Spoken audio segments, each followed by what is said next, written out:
Bonjour à toutes et à tous, bienvenue en direct ou en différé pour ce Café Sapiens autour du sujet brûlant du pouvoir d'achat des seniors en réalité. Un an après le psychodrame terrible du débat sur la réforme des retraites qui a attiré l'attention sur l'évolution du niveau des retraites, malheureusement une évolution qui devra probablement, en particulier pour des raisons démographiques, aller dans le sens d'une baisse relative des pensions, d'une inquiétude autour de l'évolution de notre système de protection sociale au moment où l'impasse budgétaire devient de plus en plus criante. Nous sommes heureux de nous retrouver pour parler d'une note que nous sortons aujourd'hui chez l'Institut Sapiens en partenariat avec le groupe SPV Assurance, une note qui essaye d'apporter un début de solution à un problème dont nous allons parler aujourd'hui. Et j'ai le plaisir de recevoir pour en parler Cédric Pironneau, qui est cofondateur et directeur général du groupe SPV Assurance. Bonjour Cédric. Bonjour Olivier. Alors, Cédric, pour commencer, est-ce que tu peux nous parler du groupe SPV?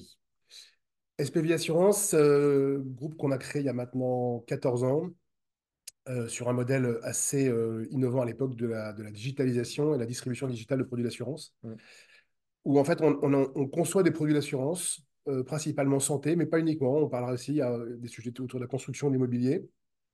On conçoit des produits d'assurance et ensuite on les distribue via une plateforme digitale auprès de courtiers revendeurs. Et Mm. il faut savoir qu'aujourd'hui en France, le maillage de la distribution, c'est 24 000, 25 000 courtiers.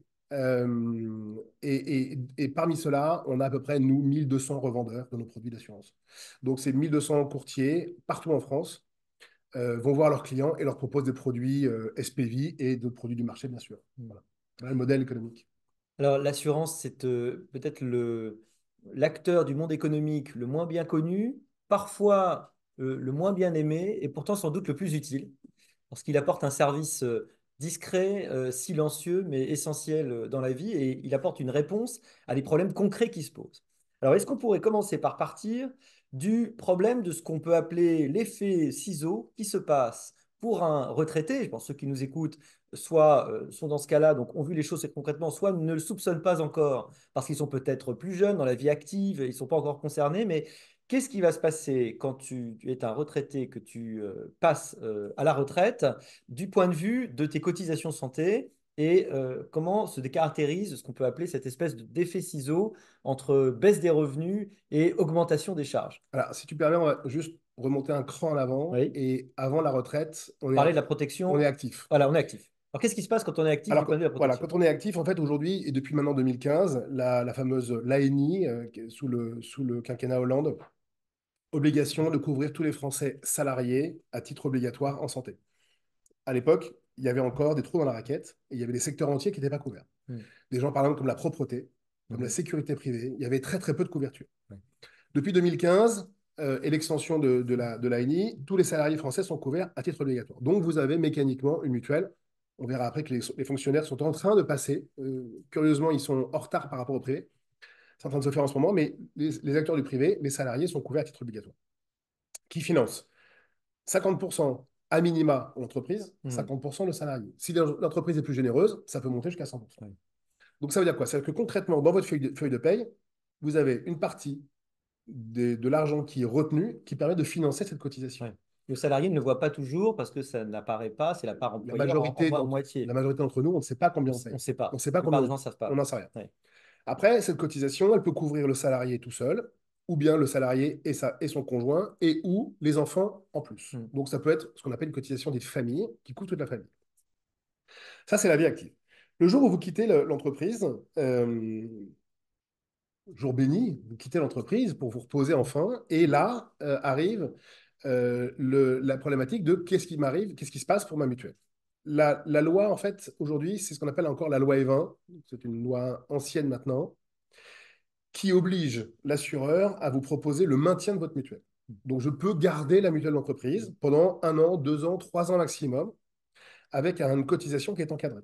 Mais attention, ce n'est plus la famille déjà. Alors, d'abord, c'est plus la On devrait famille. le dire. D'abord, c'est plus la C'est famille. individuel. C'est individuel. Et en plus, l'entreprise n'est plus là pour financer. Ouais. Donc là, il y a une réalité des prix. C'est-à-dire que le prix va être finalement 100% de la cotisation pour votre pomme. C'est vous qui allez payer cette cotisation. Donc, il est tout de suite multiplié par deux puisque À la minima. partie était la moitié employeur. À minima. Tout ça était invisible. Ça Exactement. devient très, très visible. Et surtout, vous devez payer pour les autres membres de votre famille Voilà. éventuels qui sont plus couverts. Deuxième point, c'est que la solidarité n'existe plus. Pourquoi? Parce que quand vous êtes actif, quand vous êtes dans une entreprise, si vous avez 60 ans, le tarif de la cotisation, le prix de la cotisation, il est fixé en fait en fonction une moyenne entre vous et le reste des salariés. Donc, si vous êtes dans une entreprise Plutôt jeune. du Syntec, Oui. informatique, moyenne d'âge 35-36 ans, bah, en fait, vous bénéficiez d'une solidarité très forte. C'est-à-dire qu'en fait, vous ne payez pas du tout le prix réel de Hmm. votre consommation médicale. Pourquoi? Parce que, moi, jamais oublié un truc, c'est que la consommation médicale, elle évolue avec l'âge. Avec l'âge. Avec l'âge. Et donc, plus Ouais, on vieillit, jusqu'à un certain moment, plus la consommation médicale bien va sûr. augmenter. Donc, cette solidarité, elle n'existe plus. Vous étiez avant, vous bénéficiez des mutualisations du groupe, vous n'avez plus les mutualisations du groupe. Donc, qu'est-ce qui va se passer? Vous demandez la loi E20, vous dites je veux le maintien de mes garanties, on va vous dire bon, bah, très bien, donc maintenant vous allez payer le prix réel de la cotisation, Hmm. et puis maintenant vous allez le payer à 100%. Et puis l'assureur, il a un maintien de tarif, maintien de hausse minimum, maximum pardon, de cotisation. Mhm. Première année 100%, deuxième année 125%, troisième année 150%. Ça veut dire quoi? Ça veut dire qu'à bout de 3 ans, vous payez 150% de la cotisation de l'actif Mhm. qui, lui, était financé à 50% par l'entreprise. Ouais, Autant vous dire que le prix a explosé. ouais. Et donc, en fait, vous avez une Oui, oui. réalité qui fait que Hmm. les retraités quittent les régimes dits loi Evin et se retrouvent sur le marché Ouais. de l'individuel. Et là, c'est plutôt la même Donc la chose. loi ne protège que pendant un temps très limité finalement, parce que 3 ans après, finalement, ça y est, tu es dans le grand bain du marché, en tout cas Exactement. plus ou moins libre, Et puis en évidemment. plus, on vous propose un régime qui n'est pas forcément adapté. Mhm. Vous n'avez peut-être pas besoin de la couverture maternité quand vous êtes à la retraite. Oui, Vous n'êtes peut-être moins. pas, ou moins, Mhm. Mhm. sur certains cas, mais ce que je veux dire, c'est que le contrat, il est plus adapté pour vous. Mhm. Donc c'est vrai que là, on se retrouve vraiment dans une réalité de marché. Mhm. Et puis, le fameux effet ciseau, c'est-à-dire une réduction de vos De revenus. revenus avec un taux de remplacement, si je ne me trompe pas, qui doit être autour de 70. Alors ça dépend selon évidemment votre activité, mais entre 70 et 50% en réalité de votre dernier salaire. C'est-à-dire que votre salaire, il est amputé le jour où vous partez à la retraite, tout de suite, vous gagnez moins. Mais et moins de façon assez sensible. Ah, C'est exactement. pas évidemment Donc, du taux j'ai de une baisse de remplacement à mes 100%. revenus, Ouais. j'ai une cotisation qui a augmenté, je dois cotiser pour mon conjoint alors qu'avant, il était couvert par la cotisation de Mm. l'entreprise, la majorité du temps. Et donc là, on se retrouve devant une situation qui est quand même, qui est quand même difficile. Mm. Il faut aussi rajouter un élément, c'est que l'encadrement, alors là, c'est un autre sujet, mais qui vient percuter tout ça. On a depuis maintenant plusieurs années un encadrement des contrats. Le fameux 100% santé, le panier de soins, Qui impose un minimum de un minimum de garantie garantie sur plein de et sujets. qui a augmenté énormément de façon très forte depuis Oui, 2021. Qu'est-ce que ça fait? Ça fait que mécaniquement, votre contrat, le cotisation d'entrée est plus élevé. Si oui, je couvre plus, mécaniquement, je bien rembourse sûr. plus et donc ça coûte plus cher. Mm. Et on ne peut pas y déroger. C'est-à-dire que si je décide de dérembourser l'optique, le contrat n'est plus responsable et là, je prends des taxations dans tous les sens. Mm. Donc, je ne peux pas sortir de ce cadre. Mm. Deuxième phénomène, on a écrasé les garanties. Je m'explique. Avant, il y a 10 ans en arrière, on pouvait rembourser 400% des dépassements d'honoraires. Donc j'allais chez un ophtalmo et je pouvais être remboursé 4 fois la base de la sécurité sociale. Donc je Mm. pouvais monter à 80-90 euros la consultation. Aujourd'hui, on n'a plus le droit. Mm. Aujourd'hui, on n'a plus le droit. Pourquoi? Parce que si les médecins ne sont pas dits optam ou non optam, s'ils ne sont pas dans ce cadre-là, la mutuelle est capée. Donc en Mm. fait, on a capé les remboursements par le haut et on a monté les paniers de soins par le bas. Mhm. Mhm. Donc en fait, on a créé un régime dont le prix de base, le prix d'entrée a monté. Il a Mm. quasiment doublé hein, en 15 ans. Il faut se rendre compte de ce que ça veut dire. Mm. C'est-à-dire qu'aujourd'hui, quelqu'un qui est à la retraite, 65, 67 ans, qui veut un contrat santé, c'est très difficile de proposer quelque chose en dessous de 60, 65, 70 euros. Mhm. Donc c'est Mm. déjà très élevé. Et pour des garanties qu'on a écrasées. Ouais, ouais. Donc après, il y a une question philosophique. Est-ce que c'est nécessaire pour des retraités de couvrir l'optique de façon obligatoire? Mhm. Est-ce que vous connaissez un retraité qui n'a pas de lunettes? Mm. Non, tout le monde a des Ouais, lunettes. Donc bien c'est plus de sûr, l'assurance. bien sûr. Ouais, ouais. C'est plus de l'assurance. Mm. C'est-à-dire qu'on met dans un Mm. forfait mutuel quelque chose qui De mécaniquement va toute être façon, vous consommé. allez payer, bien sûr. Quoi Mm. qu'il arrive, on va le payer. Ouais, ouais. Donc, en fait, on monte les régimes. Mm. Et encore une fois, on se retrouve face à des gens qui ont des revenus qui ont diminué. C'est intéressant peut-être de s'arrêter 2 secondes sur ce point-là, parce que l'État, qui essaye d'être très protecteur, donne des obligations aux assureurs, mais en n'imaginant pas toujours que en fait, ces obligations vont finalement être payées par les gens. Il y a quand même un peu une forme entre nous quand même de naïveté, d'expliquer qu'on va pouvoir protéger beaucoup plus, que finalement ça va être pris en compte par les méchants assureurs et que ça ne va pas être un problème pour les gens. On se rend bien compte qu'en fait, au bout d'un moment, à la fin, ceux qui payent la taxe, c'est rarement ceux sur qui s'applique la taxe, hein. C'est le vieux problème fiscal, hein, finalement, de l'impact fiscal, c'est qu'en général, c'est souvent en bout de course les clients. Et là, c'est là, il faut en être conscient, Bien c'est-à-dire que sûr, d'une façon ou d'une autre, à la fin, vous allez payer, soit vos droits ne sont pas les mêmes, c'est-à-dire vos droits vont être, d'ailleurs, les protections vont être moins bonnes, et puis surtout, vous allez payer plus cher bien parce que vous sûr. êtes plus Vous savez, protégé. je crois qu'on est le seul pays au monde à rembourser l'optique. Oui. Ouais. Alors, et il faut jamais oublier que, parce qu'on me dit souvent, oui, mais alors, les gens qui n'ont pas de moyens et qui ont besoin de Hmm. lunettes, mais il faut jamais oublier qu'on a toujours couvert l'optique à 100%. Ça s'appelait la lunette Sécu. On a D'accord, ça oublié. existait On ça. a oublié, mais bien Ouais. sûr, la Sécurité sociale, depuis toujours, propose une lunette, je vous l'accorde, elle n'est pas très belle, mais avec des Elle est verres efficace. adaptés qui est efficace. Hmm. Ce que je veux dire par là, c'est que à vouloir mettre des couvertures obligatoires qui va dans un bon sens, qui est de dire on va bien couvrir les gens, on va pas laisser trop dans la raquette, mais à faire ça, on a créé Hmm. un système avec un socle de garantie qui est devenu tellement élevé qu'aujourd'hui, le prix d'entrée est devenu très très fort. Hmm. Il ne faut jamais oublier une chose. Euh, une paire de lunettes achetées coûte moins cher qu'une paire de lunettes remboursées. Hmm. Une paire de lunettes qui vaut 200 euros vaut toujours 200 euros. Hmm. Quand elle est achetée, vous sortez 200 euros. Oui. Quand elle est remboursée par une mutuelle, Oui. elle est passée par le biais des cotisations, des taxes d'assurance et des frais de gestion, parce que Hmm. les Bien sûr. mutuelles remboursent quand même avec un Hmm. minimum de frais. Hmm. Donc déjà, rien qu'avec ça, vous avez déjà Ouais. créé Ouais. une inflation. En fait, ce remboursement, il est inflationniste pour l'optique, hein. Mais enfin, Est-ce qu'il ne facilite pas aussi un système d'opticiens qui on a tous vu. vont adapter leurs tarifs en fonction des remboursements? Alors, c'est amusant parce qu'on a vu, en fait, on a vu l'explosion des opticiens il y a à peu près 15 ans. Oui. On a vu des très belles marques qui se sont créées et Hmm. qui se sont installées à tous les coins de rue. Vous remarquerez d'ailleurs que depuis le temps, c'est plutôt maintenant les centres dentaires ou Oui. les centres audioprothèses. Hmm. C'est pas un hasard, c'est parce qu'on les rembourse mieux. Si on les rembourse mieux, Bien sûr. mécaniquement, plus de Bien, soins, donc plus de demandes. bien sûr. Mais l'optique, oui, l'optique.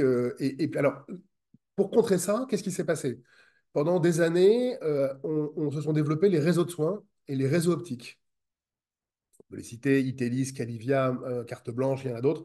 Ce sont des réseaux, et c'était intelligent, où les gens se sont dit, bon, si on veut que le poste optique, qui représente à peu près 20 à 25% des remboursements, hein, quand même, Hmm. hein, d'une Ouais. mutuelle, hein, si on veut que le poste optique, on arrive à le tenir, à le maintenir et à ce qu'il n'explose pas, on va aller voir les opticiens et on va leur dire, si vous rentrez dans un réseau de soins, eh ben, vous vous engagez à baisser un peu le prix. Hmm. Ça a très bien marché. Ça a très très bien marché. Et nous, on a vu la consommation optique baisser de 15 à 20% Hmm. sur chacun des contrats, notamment des entreprises. Donc c'était vraiment, l'impact était très fort. Mais à partir du moment où vous mettez un 100% santé avec un panier de soins qui monte, ben, en Hmm. fait, vous avez écrasé De toute façon. l'effet réseau. Hmm. Donc l'effet réseau, on le voit moins maintenant. Hmm. Donc voilà, bon, après, encore une fois, c'est un vrai parti pris philosophique. Est-ce qu'on veut des couvertures à 100% pour tout le monde, et c'est tout à fait louable, mais il faut jamais oublier qu'il y a un coût. Hmm. Juste sur ce sujet-là, le 100% santé, je me souviens que les premières estimations du gouvernement, c'était de dire il y a un transfert de charge de 300 à 400 millions d'euros sur le complémentaire, Hmm. c'est 2,5 milliards. Ah oui, Ouais, oui, c'est ouais, c'est ouais. comme une grosse erreur. Ah bah c'est pas du tout le même montant. Ah oui. Ah oui, oui, Oui. bah, c'est-à-dire qu'on a tous vu les cotisations des mutuelles monter, c'est pas un hasard. Hmm. C'est Hmm. parce qu'on s'est, nous, retrouvés avec un volume d'actes et un coût moyen par acte qui a monté. Hmm. Hmm. Il y Et a quand donc, même les mutuelles, les assureurs, les assurances de prévoyance ont répercuté ces coûts dans les, dans Hmm. les cotisations. C'est le sujet d'une autre note qu'on sort, je crois, bientôt chez Sapiens. Et il y a quand même un problème d'évaluation souvent des politiques publiques ex ante et ex post.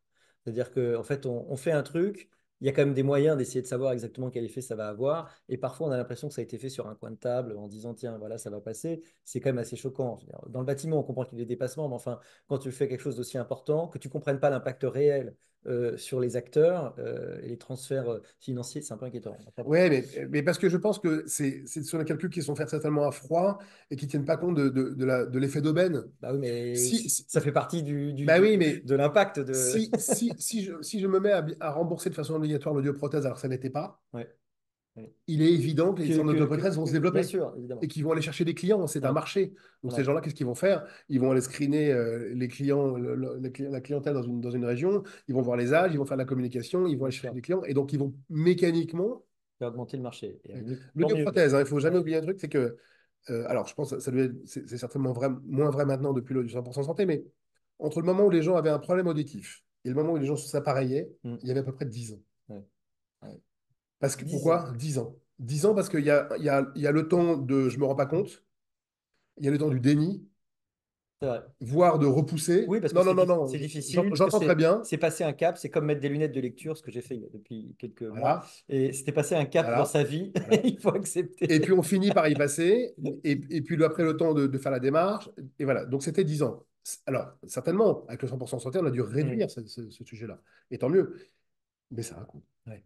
Alors, pour finir sur l'effet ciseau et pour avancer, moi j'ai noté quelques chiffres des prévisions du corps quand même qui expliquent que dans les années 2070, le niveau de vie relatif des retraités sera au niveau de celui des années 1970 quand même. C'est-à-dire que on va probablement, selon les prévisions liées à la démographie qu'on connaît de notre système par répartition, avoir une forme d'appauvrissement importante des retraités, c'est-à-dire qu'on sait que le taux de remplacement va baisser de façon mathématique en tendance sur les années qui viennent, que finalement les gens vont avoir cotisé de plus en plus et vont avoir de moins en moins de droits. C'est-à-dire que le problème des retraités pauvres, parce qu'il faut dire qu'aujourd'hui, il faut s'en réjouir sans doute, le niveau de vie des retraités est supérieur à la moyenne des actifs.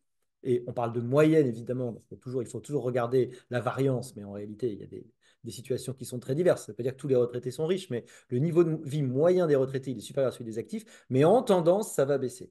Et de l'autre côté, cette seconde partie du ciseau, qui est cette augmentation très forte, cette multiplication par 2,5 du coût assez rapidement de la complémentaire santé, qui fait que, en gros, vous payez 50 quand vous étiez actif, 50 qui était en fait assez indolore parce que vous en rendez pas compte, et vous allez payer de façon très très visible environ rapidement 150 en fait. En gros, hein, c'est ça Ouais, l'idée.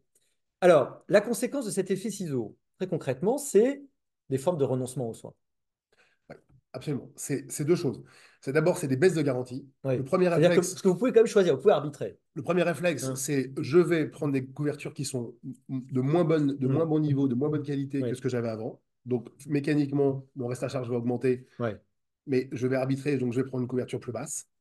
Premier effet. Et le deuxième effet qu'on commence à voir, on a du mal à le mesurer pour l'instant, hein, Mhm. mais on commence à le voir, c'est des gens qui disent, écoutez, moi, je renonce. Parce que, alors c'est typiquement les petites retraites, Mhm.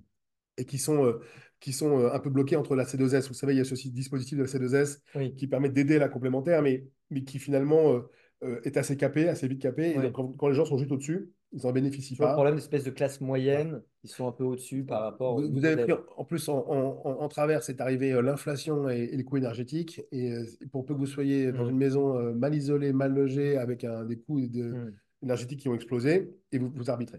Bien sûr. Donc, on commence à avoir des gens qui renoncent à ça. Mhm. Alors, c'est vrai que les solutions, on a regardé pas mal de dispositifs possibles.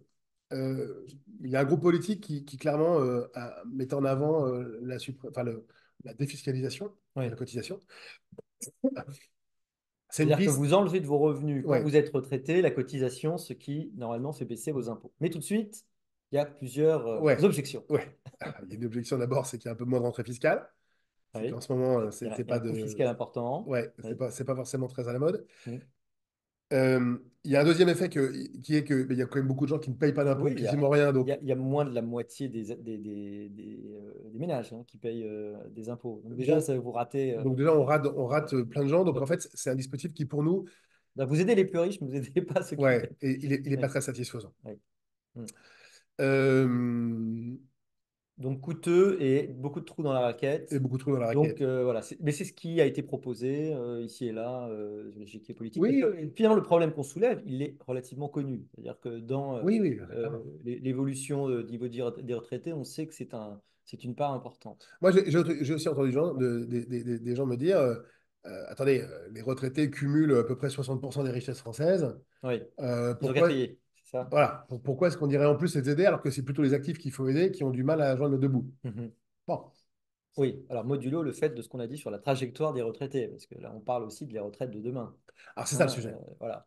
Et puis, on se dit tous quand même à un moment donné, c'est que si nos parents n'arrivent pas à payer la mutuelle, il y a des chances que ce soit nous qui le faisions Oui, exactement. Oui, oui. version à leur place. Mm, Non, nous, on est parti sur un dispositif qu'on a imaginé, en fait, qu'on a tout simplement repris, parce mm, qu'il existait déjà, qui est de se dire exactement que le mécanisme de la retraite. Je cotise toute ma vie active pour aller financer une pension que je vais toucher, évidemment, mécaniquement moins longtemps, puisque mon temps de retraite va être plus court que mon temps actif. Est-ce qu'on ne peut pas imaginer un système où pendant la vie active, je vais surcotiser, et cette surcotisation va aller financer une partie de ma mm. mutuelle quand je serai retraité? Oui. Et en fait, c'est ça, c'est ce mécanisme-là qui existait déjà dans certaines branches d'activité, Mm, notamment les laboratoires pharmaceutiques, et on a mm. repris ce dispositif. Oui.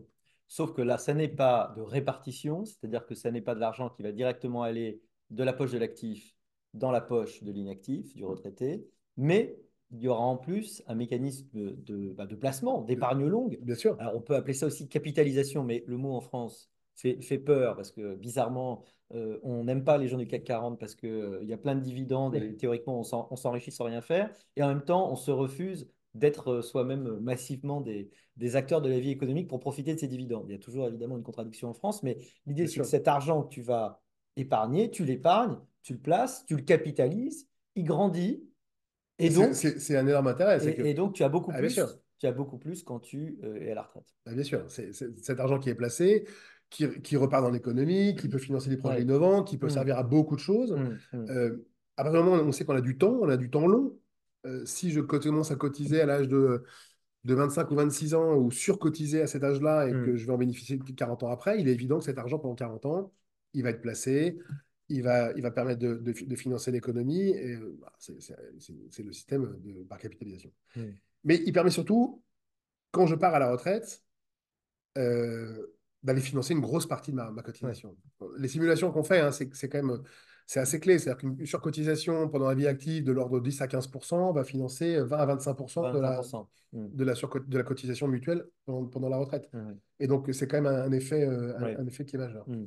Donc l'idée, c'est que quand tu vas mettre en gros, pour que les gens aient des idées claires, tu mets 1 euro de côté pendant ta vie active, tous les mois, peu importe, 1 euro. 7 euros, il va en moyenne, évidemment ça dépend de ce qu'on appelle le taux d'actualisation Ouais, de la somme, hein, mais en gros, on a estimé que ça devrait donner environ 6 euros exactement. une fois la retraite. C'est une multiplication par 6 Qui est colossal. de cet effort, ce qui est colossal. Qui est C'est-à-dire que colossal. vraiment, toi jeune, sers vraiment le pouvoir d'achat de toi évidemment plus âgé.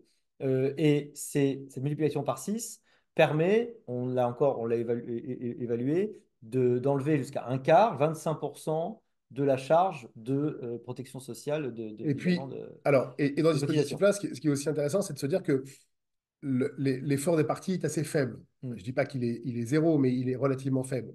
La mm, surcotisation, si on prend une surcotisation de l'ordre de 15%, on mm. la divise en deux, ça fait 7,5 points chacun, Ouais. entre salarié et l'assureur, et l'entreprise, pardon. Dans cette cotisation-là, il ne faut jamais oublier qu'il y a aujourd'hui des frais de gestion et des taxes, qui sont quand Mhm, même de 13,27%, hein, enfin, ce n'est pas neutre. Il suffirait d'enlever ces taxes mhm, et ces frais au moment de la surcotisation et qui seraient récupérés au moment mhm. de la vie active du contrat, donc la partie mutuelle, pour déjà avoir un effet d'enrichissement de cette épargne très fort. Mhm. Donc, c'est un mécanisme qui, il n'est pas neutre, il faut regarder les choses en face, mais il est quand même relativement supportable. Et il permettrait d'aller faire un vrai effort de financement quand on est quand on est à la retraite. Et puis ensuite, Mhm. on peut imaginer qu'il y ait un socle de surcotisation qui soit de petit niveau, Mhm. et ensuite, une négociation auprès des branches ou des entreprises qui veulent aller au-delà. Oui, On pourrait avoir un système d'abondement, de dire, moi, il peut je y avoir vois. un système Bah, bien évidemment sûr, d'effort supplémentaire et ça peut être présenté comme comme effort, un un objet de objet, une négociation négociation, sociale dans les exactement, entreprises, entre bien les sûr. branches, et puis des branches qui sont riches ou des entreprises qui Mhm. ont les plus de moyens permettraient d'abonder et de financer Bien plus loin. sûr.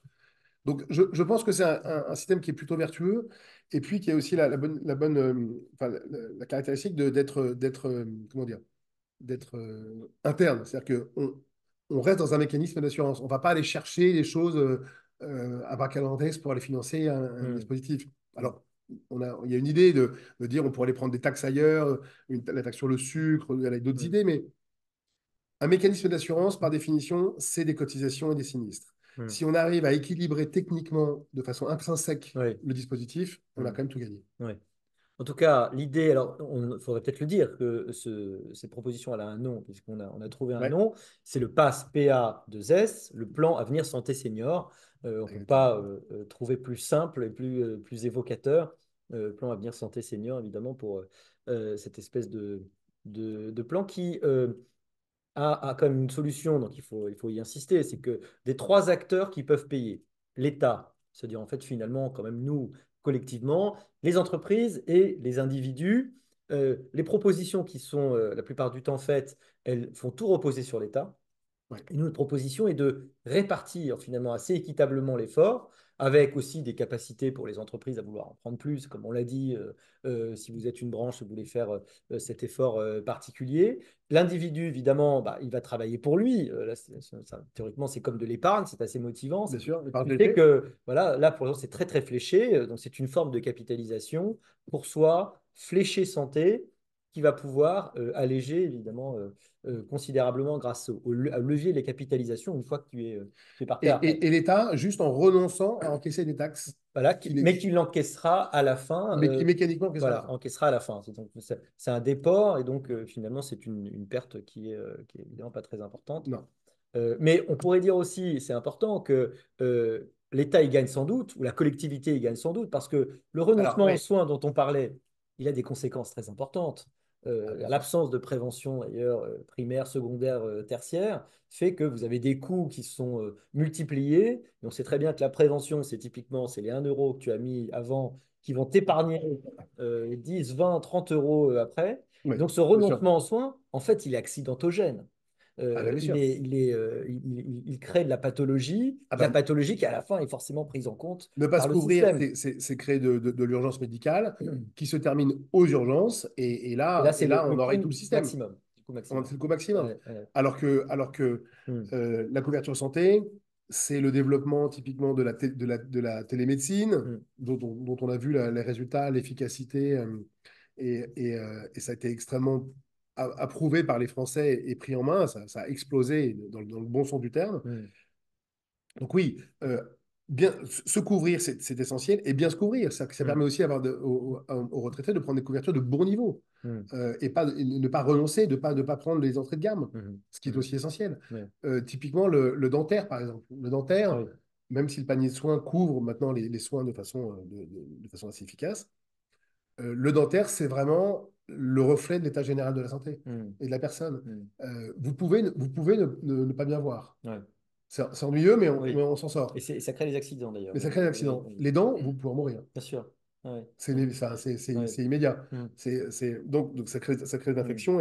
hmm, Donc bien se couvrir mieux, protéger la famille, pour moi, c'est un élément absolument clé. D'ailleurs, tous les politiques et toutes les sensibilités vont dans ce sens-là. hmm, La problématique, c'était l'encadrement des soins et le financement. hmm, Et hmm, je suis d'accord, c'est que on peut pas avoir des systèmes qui reposent 100% sur l'État. Parce qu'à un moment donné, on voit bien les limites de ce système. hmm, hmm, Moi, j'aime bien cette idée de renvoyer la discussion auprès des partenaires sociaux dans les entreprises. Les hmm, entreprises sont euh, euh, efficaces dans leurs décisions et le dialogue social fonctionne bien dans les boîtes. Il faut quand même se le dire, hein. hmm, C'est que si on a une image du syndicalisme parfois virulente et très politique dans les médias, la réalité dans les entreprises, moi, ça fait quand même 25 ans que hmm, j'anime des CSE et qui s'appelaient avant des CE ou des réunions syndicales dans l'entreprise. Et hmm. les grands groupes français, ça fonctionne plutôt bien. Ouais. Et on trouve des accords et on arbitre et on trouve des bonnes décisions et on va flécher Hmm. les budgets. Moi, je pense que c'est ça qu'il faut faire. Il faut créer un dispositif global et après renvoyer à la discussion syndicale. Oui, ce qui est pourtant théoriquement ce que l'État essaye de faire maintenant en revalorisant le dialogue évidemment social, Ouais, ce qui est totalement dans l'idée. Donc l'intérêt de notre proposition, c'est sans doute l'absence de construction de nouveaux trucs publics. Enfin, je trouve que c'est un bien intérêt sûr. en soi. Qu'on va utiliser les acteurs qui savent déjà faire ça et qui ont ce savoir-faire en fait assez simple. c'est pas d'une complexité extraordinaire à monter du point de vue de la feuille de paie Non. ou du point de vue là. Après, il y a, si on essaye de voir, de penser contre nous-mêmes hein, et de regarder les, euh, des avantages ou les critiques qui pourront être portées, parce que c'est toujours intéressant quand on fait une réflexion, une proposition. Euh, Qu'est-ce qu'on pourrait nous dire? On pourrait nous dire que aujourd'hui, c'est vrai que les jeunes payent déjà, ont l'impression de payer beaucoup pour les retraités, mais peut-être que tout de suite la réponse c'est, mais là, ils paieront pour eux-mêmes. Que c'est différent de payer dans un système par répartition et de payer dans un système par capitalisation, Oui, éventuellement. et puis si on met en place ce dispositif euh, 1er janvier prochain, Hmm. ben, les gens qui partiront à la retraite au bout d'un an, ils auront très peu Très peu. surcotisé, mais le Oui, mécanisme en fait va démarrer tout de voilà. suite. Et petit à petit, d'ailleurs, tiens, on pourrait dire, alors je ne les ai plus en tête, mais les sommes qu'on espère capitaliser, quelle est la projection du nombre de milliards qu'on espère Alors, avoir j'ai plus en tête, rapidement, mais je je ne crois sais que plus. c'est assez Mais colossal, parce hein. que c'est effectivement Ouais. l'intérêt, c'est aussi d'avoir une somme, je disais, hein, qui va permettre Mais, d'être placée, mais- d'investir et de faire des choses intelligentes dans un contexte où on sait que l'innovation en santé va être mais extraordinaire. il ne faut jamais Hein. oublier, enfin, on discute, nous, de façon assez régulière avec des fonds d'investissement, des grands fonds d'investissement français ou étrangers. Les fonds, non, mais faut quand même se l'entendre, les fonds d'investissement américains, la majorité, ils travaillent avec quoi? Ils Mm, travaillent avec l'argent, ils mm. investissent Oui. l'argent des fonctionnaires américains. Mm. Ouais. Les Oui. grands fonds, Oui. c'est les fonctionnaires de l'État de Californie et de l'État de New Mm, York. mm. Cet argent est placé sur les Il marchés, placé dans place. les entreprises. Il crée ces fameux fonds de pension tout puissants. Exactement, oui, Voilà. qui sont des moteurs Oui, économiques. bien Enfin, sûr. cet argent, il est investi Oui. dans les entreprises, y compris Dans françaises. l'activité réelle. Mais Ouais. bien sûr. Bien sûr. Donc là, Mm, ce fonds qu'on peut créer par le pass, c'est de l'argent qu'on peut investir et qu'on peut flécher. mm. Évidemment, dans les outils boursiers, dans le private equity, mais on peut également le mettre dans l'innovation, innovation médicale. On a des startups en France fantastiques. Oui. On a un écosystème extrêmement dynamique. Allons flécher nos investissements dans l'innovation médicale Oui. et technologique. Mm, Et là, on aura un double bénéfice. mm, On aura un bénéfice du dispositif en lui-même, mais également des entreprises qui travaillent et qui investissent ce secteur. mm, Il faut savoir que l'assurance en France, de façon globale, hein, pas que l'assurance santé, c'est un marché très innovant. Les entreprises françaises sont quand même parmi les meilleures dans le monde, hein. On a quand même mm. un leader mondial qui s'appelle AXA, Ouais. qui est quand même, je crois, le numéro 2 ou 3 mondial. Donc on a un vrai savoir-faire de l'assurance. On a un vrai savoir-faire de l'assurance santé. Mm, On a un dispositif qui fonctionne bien. Il faut quand même savoir que même si toute la journée on tape sur les assureurs, les Français, tous les sondages le montrent, sont extrêmement satisfaits de leur mutuelle et de la complémentaire santé. mm. On a un dialogue permanent avec les assurés tous les jours qui fonctionne de façon extrêmement fluide. Ouais. Nos relations avec la sécurité sociale, qui est l'organisme de base, qui lui couvre à peu près 80% des dépenses et nous, on arrive Mm, au-dessus, c'est un dialogue qui est pas inexistant, mais qui est quand même un peu, un peu, mm. un peu plat. Ouais. On est un peu vu comme des complémentaires aveugles et puis la sécurité Mm, sociale qui est toute puissante. mm, Mais dans la réalité, les flux informatiques fonctionnent bien. Vous allez chez le médecin, vous êtes remboursé dans les 48 heures. Les prises en charge fonctionnent bien. Donc, nous, on le voit bien, cette relation avec les assurés, elle est de bonne qualité. mm, Donc, investir dans ce dispositif, le ruissellement économique, mm, l'investissement dans l'innovation et le retour qu'on peut en avoir est, à mon avis, absolument colossal. mm, mm. Et on a peut-être la capacité de financer une vraie filière, Ouais. d'accélérer sur cette filière. Alors, évidemment, moi, je trouve ça enthousiasmant, mais je suis pas tout à fait objectif. Alors, venons-en aux questions des gens qui nous écoutent. Euh, Première question. Ce pass profitera-t-il aussi bien aux retraités pauvres qu'aux retraités riches? Est-ce qu'on va cotiser différemment dans notre projet, effectivement, si on est pauvre, si on est riche, on pourra cotiser des montants différents. Alors, Qu'est-ce qu'on peut répondre à ça? en fait, le dispositif ne regarde pas le revenu que vous auriez à la retraite ou que vous avez à la retraite. Mhm. Mhm. Le dispositif, c'est une surcotisation de votre cotisation pendant la vie active. Donc, en Donc, elle est fait, en pourcentage, finalement, de votre et, cotisation. oui, et qui ne dépend pas de votre salaire. Oui, Il ne faut jamais oublier. oui. La couverture santé dans une entreprise, elle ne dépend pas de votre salaire. Elle peut être très bonne, même si vous avez un Mais salaire bas. exactement. Ouais, Et la ouais. cotisation, elle ne se fait pas sur votre salaire, ou elle peut, mais c'est extrêmement rare. Mhm. En général, elle se fait Ouais, sur un montant fixe, d'accord. financement employeur, financement salarié. Mhm. Donc, en fait, finalement, elle sera proportionnellement peut-être plus avantageuse, ou en tout cas, elle a un impact plus fort pour les gens qui auront une rémunération plus faible, Mhm. parce que rémunération faible, mais couverture qui ne dépend pas de votre rémunération, et donc sur cotisation qui elle-même est indépendante. Bien sûr. Donc en fait, c'est indépendant de votre rémunération, mais finalement, les gens qui ont une retraite plus faible auront un bénéfice plus fort. Un bénéfice plus fort. Donc ça, Ouais, c'est intéressant de ouais, voir que c'est à rebours de ce ouais. qu'on pouvait craindre. Mm. Seconde question, les gens qui nous écoutent sont disons, très, très au courant, mais ils demandent pourquoi la capitalisation chez nous est un tabou. Et c'est vrai que c'est une objection qu'on aurait pu faire, c'est que le mot capitalisation, comme j'ai dit, est terrible. Et en fait, on pourra nous dire, moi je suis certain qu'on entendra, ah mais mon Dieu, c'est introduire de la capitalisation sans le dire, parce que c'est la capitalisation sans. Alors, tu peux répondre, moi j'ai des trucs à dire aussi, hein. Je te laisse répondre, Bah, on peut dire c'est toi l'expert. que la capitalisation, en fait, elle existe déjà, c'est-à-dire qu'elle existe massivement et que, alors tu en parlais pour les fonctionnaires américains, mais elle existe pour les fonctionnaires français. Alors, c'est quand même complètement dingue que le gouvernement parle de la capitalisation en disant si t'es pas sage, si tu manges pas ta soupe, la capitalisation viendra te manger, mais en pratique, c'est quand même un truc qui est fait parce qu'on capitalise les primes des fonctionnaires et donc c'est déjà quelque chose qui est enfin, opérant. C'est aussi vrai pour les pharmaciens notamment. Bref, en fait, en réalité, la capitalisation, tout le monde le fait, tous les riches le font en fait. C'est-à-dire que les gens, ils capitalisent toute leur vie. Capitaliser, c'est mettre de côté, c'est investir. Ça peut être acheter un appartement, ça peut être avoir évidemment un portefeuille boursier, ce qui va te permettre en partie de vivre de cela à la retraite. En fait, ce qui est terrible dans la critique de la capitalisation aujourd'hui en France, c'est que la plupart du temps, elle est fondée sur une incompréhension totale dogmatique, idéologique en fait, hein, du mécanisme. Alors que le monde entier le fait avec un grand succès. Par exemple, je crois que le Pays-Bas, ils ont un taux de remplacement qui est plus de 100%, mais parce qu'ils font la capitalisation massivement. Les riches le font, et en fait, on interdit aux gens les plus modestes, aux gens qui ont des salaires modestes toute leur vie, malheureusement, il y en a évidemment, d'avoir accès à une épargne longue, parce que la capitalisation, c'est ça, c'est l'épargne longue. Donc oui, malheureusement, cette idéologie, elle est prégnante. Sans doute, on entendra ce type de reproches, mais complètement absurde, complètement infondé. C'est-à-dire qu'on a expliqué quels étaient les bénéfices. Bénéfices individuels, bénéfices collectifs. Et c'est vrai que peut-être qu'une objection, ça sera, ah, mais mon Dieu, c'est une individualisation. C'est-à-dire que ça n'est plus, il n'y a plus de solidarité, mais même là, c'est même pas vrai, puisque le mécanisme de l'assurance, c'est la solidarité. Et puis, il faut jamais oublier que dans notre modèle actuel, il n'y a pas de solidarité. C'est-à-dire que vous quittez l'entreprise, la Et là, pour le coup, solidarité, tu t'en elle prends s'arrête plein à la la porte gueule de tout l'entreprise. seul. Oui. Donc en fait, on peut critiquer le système, mais aujourd'hui, il n'y a rien en fait. Hmm. Donc créer une capitalisation, c'est créer un mécanisme pour aller vous financer plus tard des besoins. Est-ce qu'il est condamnable? Moi, je ne vois pas très bien en quoi, mais bon, après, c'est peut-être plus de l'idéologie qu'autre chose.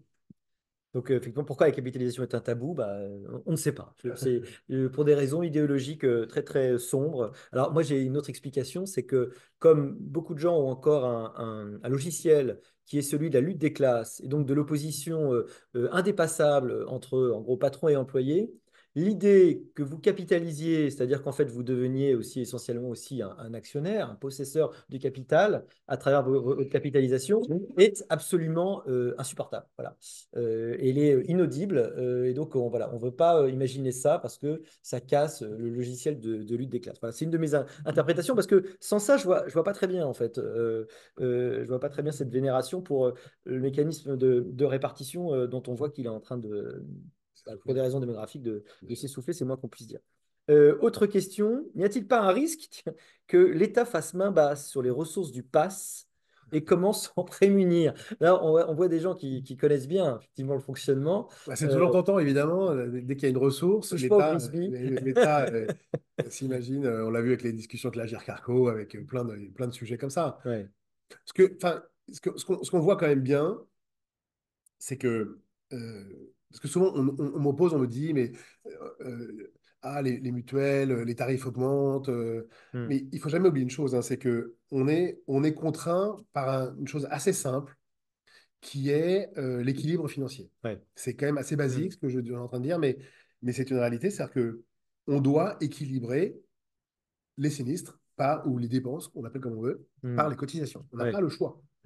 Et c'est d'ailleurs une obligation réglementaire, hein. Si vous n'avez pas un équilibre financier avec des fonds propres qui permettent Ouais. d'assumer ça, la CPR vous interdit de Tout à travailler. fait. Donc, bien sûr. Et c'est vertueux. Je veux dire, on doit équilibrer nos régimes. Hmm. Voilà. On ne peut pas, nous, à la fin de l'année, dire, ah bah désolé, il manque 20 milliards, on fait appel à une poche qui existe. Non, ça Non. n'existe pas. Hmm. Donc, on équilibre nos régimes. Euh, la sécurité sociale n'a pas ce système-là. La sécurité sociale, évidemment, c'est la grande solidarité Hmm. nationale, mais tous les ans, on le voit bien, tous les ans, il manque des sommes faramineuses. Oui, Et après, qu'est-ce c'est qu'on une va partie du faire? déficit. Voilà. Et Oui. après, qu'est-ce qu'on fait? En fait, les arbitrages, c'est un déremboursement à droite, un déremboursement à gauche, Hmm. euh, 50%, 50 centimes sur une boîte de médicaments, on dérembourse le pourcentage sur un soin dentaire. Ouais. Voilà, c'est ça. Les leviers de l'État sont là, et les leviers du privé, c'est d'aller trouver un équilibre le plus ténu, le plus difficile possible, mais c'est de trouver l'équilibre. Hmm. Dans ce schéma-là, nous, on n'a pas beaucoup d'autres possibilités. Hmm. Alors, est-ce que l'État fera main basse? Bah, il peut toujours. Est-ce qu'il sera meilleur gestionnaire que nous? Je ne sais pas. Hmm. Je ne suis pas sûr. Et poser la question, c'est y répondre. Alors, les questions affluent. Alors, on va essayer de les prendre toutes, mais comment imaginez-vous la portabilité du dispositif pendant la vie active lors d'un changement d'employeur, donc d'assureur de santé collective, puis lors du passage à la retraite pour choisir librement mon nouvel assureur santé individuelle? Est-ce que c'est simple, la portabilité? C'est vrai que c'est quand même un problème. Aujourd'hui, on est quand même rarement chez un seul employeur toute sa vie. Alors, ça s'organise, mais Hmm. très clairement, les comptes CPF montrent qu'une portabilité, c'est quand même possible. Techniquement, c'est quand même pas Techniquement, très. Oui. c'est quand même Hmm. relativement jouable. On imagine le système de la création d'un compte. Ce Hmm. compte, il a été alimenté par la surcotisation actif et entreprise. Et il vous suit. Et il vous Hmm. suit et vous recotisez quand vous changez d'entreprise. Il n'y a pas que le changement d'entreprise, hein, il ne faut pas oublier aussi qu'il y a le changement de statut. Je Mhm. peux passer d'actif salarié à indépendant. On le voit beaucoup, hein. Il y a beaucoup de mouvements Bien qui sûr. s'opèrent. C'est d'ailleurs là où on voit bien Ouais. que nos dispositifs, ils sont quand même encore très cloisonnés, hein. Le système du fonctionnaire Bien est sûr. très différent de celui des actifs. Hmm. Les indépendants, dit loi E20, enfin, pardon, pas loi E20, ça va revenir. Il y a un régime spécial pour les indépendants. Ouais. Oui, Ouais, ouais. bref, le Hmm. nom m'échappe à l'instant, Ouais. excuse-moi, existe aussi. Euh, bon, voilà, il faut trouver un système simple où vos cotisations vous suivent toute votre vie et Hmm. le jour où je déclenche la retraite, le jour où je passe à la retraite, je déclenche automatiquement mon système et il vient alimenter le nouvel assureur que j'ai choisi Mhm. et ça baisse ma cotisation de façon automatique. Hmm. Hmm. D'accord. Alors, il y a des réflexions intéressantes. Si le pass est doublé d'un système de prévention beaucoup plus actif dès 35-40 ans, comme dans beaucoup de pays d'Europe, ça sera encore plus vertueux en termes d'équilibre des régimes. Et c'est Ouais. tout à fait vrai. On pourrait peut-être signaler que cette solution n'est évidemment pas exclusive, elle est complémentaire Non, bien sûr. de tous les efforts sur la protection sociale. Alors là, on a, à mon sens, un gros chantier qu'on doit ouvrir, qui est le chantier du dialogue avec la sécurité sociale. Il faut savoir une chose, c'est que les complémentaires, pour plein de raisons, et notamment de protection des données et des patients, Hmm. on a très peu d'informations. On reçoit ce qu'on appelle des lettres de la sécurité sociale. Les actes sont codés, regroupés sous des actes clés, sous des clés. Et nous, on a une information en disant, Monsieur Tartampion est hospitalisé Hmm. et les actes sont sous tel régime. Mais en fait, on ne sait pas ce que la personne a. Ouais. J'en sais rien. Là, Je vous n'en êtes sais rien. totalement aveugle aux Totalement types de aveugle. pathologies, mais pour des raisons volontaires hein, Pour des raisons de volontaires. protection de. Nous, ce qu'on demande D'accord? depuis Hmm. longtemps maintenant, c'est d'avoir accès à ces données de Hmm. façon évidemment extrêmement encadrée, mais de pouvoir Bien sûr. travailler la Hmm. prévention. Si je sais ce que vous avez, je peux peut-être Faire vous des orienter, communications, vous vous orienter, communiquer proposer des dépistages, exactement des etc. dépistages, vous proposer des, Hmm. des- des centres de soins plus Bien sûr. adaptés. Si j'en sais rien, j'en sais rien. Je ne fais que rembourser. Hmm. Donc là, nous, on travaille, vraiment, on œuvre, enfin, en tout cas, on souhaite ouvrir ce dialogue. Il ne Hmm. s'agit pas d'aller, alors là aussi, si on se compare avec des systèmes type États-Unis, où les assureurs santé ont accès à quasiment toutes les données médicales, enfin, pour le coup, ce n'est pas notre modèle. Hmm. Nous, on est vraiment sur un modèle de protection. Il faut savoir que, par exemple, typiquement en santé, on ne sélectionne pas le risque. Bien C'est-à-dire que sûr. quelqu'un Hmm. veut prendre une couverture santé, je ne lui demande pas s'il est malade. Ouais. Je ne lui demande pas s'il a une affection de longue durée. Aux États-Unis, vous avez un questionnaire médical Hmm. et l'assureur peut vous exclure. Donc les règles ne sont pas Ouais. du tout les mêmes. Bien sûr. En revanche, on a besoin, nous, d'avoir accès à données, de pouvoir aider les patients, les orienter, mieux travailler, et typiquement la prévention, oui. Ouais, ouais, Là, il y a un champ de développement colossal sur la prévention. ouais, bien sûr. Bien sûr. Alors, pourquoi, selon vous, ces systèmes d'assurance complémentaire n'ont jamais bien fonctionné dans notre pays, alors qu'évidemment, ça permet de réduire le stress du financement du grand âge? Est-ce encore la croyance dans l'omnipotence de l'État ou dans le financement de tout État? Bah oui, oui, oui, Cette idée que finalement, à la fin, l'État y pourvoira, c'est ça? exactement. Mais en fait, c'est un manque d'information, du coup, parce que les gens ne savent pas exactement ce qui va leur tomber dessus une fois qu'ils sont à la retraite, en fait. Donc, Ah, c'est mais ça. les gens découvrent. Les gens, on les a on les a peu prévenus. Alors, peut-être la plupart ne savent pas très bien combien ils vont toucher à la retraite Mais déjà, avant d'y être. est-ce que vous savez combien est-ce que coûte votre mutuelle? Bah, Est-ce que vous savez effectivement, combien vous absolument payez? Vous ne pas. savez pas. Aucune Donc, idée. si vous ne savez pas combien vous payez quand vous êtes Oui, actif, oui. euh, vous le savez encore moins, tout d'autres, je veux dire, vous Mm, le découvrez en fait le jour où vous quittez l'entreprise. mm, Donc c'est vrai que c'est complètement absurde. Et d'ailleurs, on milite, nous, beaucoup pour une communication qui soit faite dans les entreprises ou auprès des particuliers en disant la cotisation, alors les particuliers le savent, mais dans les entreprises, mm, dire la cotisation coûte tant, elle est financée à telle hauteur par l'employeur, mm. voilà, cette communication, elle est essentielle. Elle apparaît pas sur la fiche de paye, si on regarde. Peu de gens regardent. Est-ce que vous avez déjà lu votre fiche de paye? J'ai essayé, jamais Voilà. rien Voilà. Donc compris en fait, pourtant. personne ne la lit parce que c'est Bien incompréhensible. sûr. On a essayé de simplifier, il y a eu les lois, Ouais, plein de ouais, choses, malheureusement, mais la réalité, c'est tu que. vois le coût total employeur, ça, si tu le vois assez bien, tu vois ce que Voilà. tu es imposable, et puis tu vois en Et net. puis on descend vite Et vers tu le vois la net. différence. Voilà. Et on se dit, ah, il me reste ça. Et c'est ça qu'on regarde. Mm. Voilà. Bon, Ouais. il faut effectivement Mm. éduquer les gens et mieux les préparer. Mm. Typiquement, on pourrait imaginer un système où 5 à 10 ans avant votre départ à la retraite, il commence à avoir une information sur ce sujet. Ouais. En vous disant, voilà ce qui va vous arriver, voilà ce qui va se passer, préparez-vous, Mm. regardez déjà le marché, regardez ce qui se fait, commencez à comparer, commencez à Mm. étudier là, le sujet. C'est vraiment une découverte, hein. Les gens quittent l'entreprise et découvrent le sujet. Mm. Combien ça va me coûter? Ah bon, c'est quoi? Qu'est-ce qu'il existe? Mm. C'est une découverte totale. Ouais. Décidément, prévention, information Il y a du et travail. innovation. Évidemment, il y a encore beaucoup de Ouais. travail en santé, même si on peut imaginer comment on le fait, des mécanismes finalement qui sont financiers, mais qui apportent aussi des solutions. Alors, parmi les questions, pourquoi ne pas faire payer les individus pourvoyeurs de la morbidité des retraités, surtaxe des produits toxiques, tabac, alcool, drogue, aliments inappropriés type soda? Alors, pour taxer la drogue, je ne sais pas comment on va faire, parce que ou alors il faut Compliqué. descendre à Marseille, je pense, Ouais. mais la question intéressante, en tout cas, tabac, donc il n'y a pas des. Bah, de toute façon, il y a d'abord de la surtaxe sur le tabac, sur les aliments, sur le sucre, si je ne me trompe pas, plus ou moins, non? Bien Déjà, sûr, c'est-à-dire bien qu'elle sûr. existe en fait, hein, cette taxe. On peut toujours, après, là, enfin, on retombe toujours enfin, on retombe dans un schéma où on se dit, on va les financer. On a un problème et en fait, on va aller trouver la solution ailleurs. Hmm. Alors oui, bien sûr, on peut toujours trouver des systèmes mais Oui. en fait, l'argent est Il suffit de faire payer quelqu'un d'autre. Voilà. Voilà. Ouais. Et là, on a plein d'idées sur quelqu'un On a d'autre. toujours plein d'idées. Nous, on aime bien cette idée d'un mécanisme qui s'autorégule, s'auto-alimente et fonctionne de façon autonome. C'est quand même, à mon avis, quand même beaucoup plus vertueux que d'aller chercher de l'argent sur ailleurs. Ce ailleurs peut disparaître demain et là, on se retrouve dans la panade. Bon, après, on peut tout Hmm. imaginer, hein, mais sincèrement, moi, enfin, je pense qu'on a assez de ressources pour créer un mécanisme qui soit autoporteur. Voilà. Et Hmm. c'est ça, c'est un peu ça l'idée qu'on défend. Hmm. Autre question, est-ce que le pass ou l'équivalent existe dans d'autres pays, dans d'autres branches, quelque part?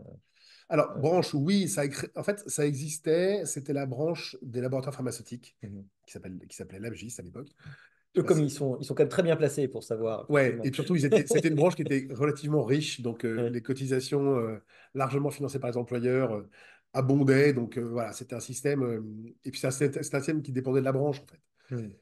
Euh, et en fait, c'est ce mécanisme-là qu'on a repris. Est-ce que ça existe ailleurs? J'en ai aucune idée. Hmm. Je ne sais pas. Je n'ai pas regardé. Je ne sais pas. Peut-être. Mais déjà, il faut savoir que notre système de mutuelle français, il est déjà assez innovant et quasiment, enfin pas unique, mais il y a très peu de systèmes comme le nôtre dans le monde, hein, Spécifique, on aime bien les choses spécifiques. spécifiques. Ouais.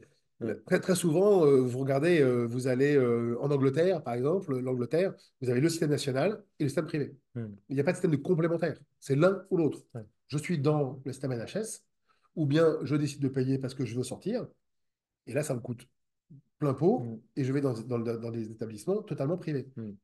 Et c'est assez faible, hein. Vous avez, je crois que c'est moins de 10% des Anglais qui sont dans le système privé. Mm. Mais il n'y a pas de système de complémentarité. Le système de complémentarité, il est vraiment très, très, très français. Est-ce qu'il existe ailleurs? Sans doute, mais je ne sais pas si on l'a beaucoup Mm. exporté. Une autre question, et je pense que ce sera la dernière.